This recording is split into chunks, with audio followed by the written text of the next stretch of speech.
Colonnello La Gioia, allora oggi un importante riconoscimento, la cittadinanza onoraria che rinsalda il legame tra la città di Treviso e le fiamme gialle locali da lei guidate. Sì, assolutamente, noi siamo onorati e grati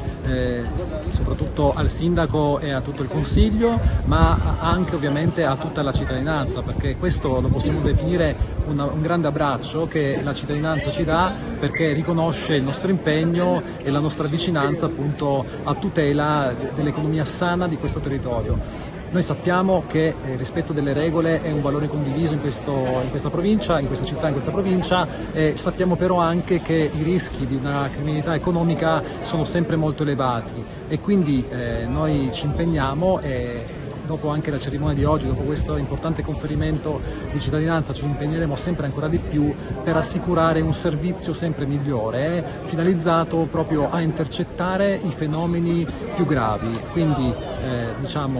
faremo di tutto proprio per andare in maniera chirurgica su coloro che non rispettano le regole e, non rispettando le regole, ovviamente provocano delle distorsioni alla concorrenza, perché ovviamente danneggiano gli imprenditori onesti, le persone oneste, le persone che rispettano appunto le norme. Una criminalità che spesso è meno visibile, ma proprio per questo più subdola su questo territorio. Assolutamente, la criminalità economica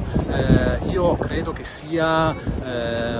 ugualmente e forse anche più pericolosa della criminalità comune, proprio perché agisce nel sottobosco, quindi senza farsi vedere, però causando grandissimi danni, perché sappiamo bene che gli sforzi fatti dagli imprenditori, dai cittadini onesti per accumulare delle ricchezze, per realizzare delle attività imprenditoriali sane e produttive, sono messe a rischio appunto da chi fa di tutto con mezzi illeciti per derubare, per depauperare, per impoverire un tessuto appunto ricco e fatto da persone che se lo sono veramente sudato.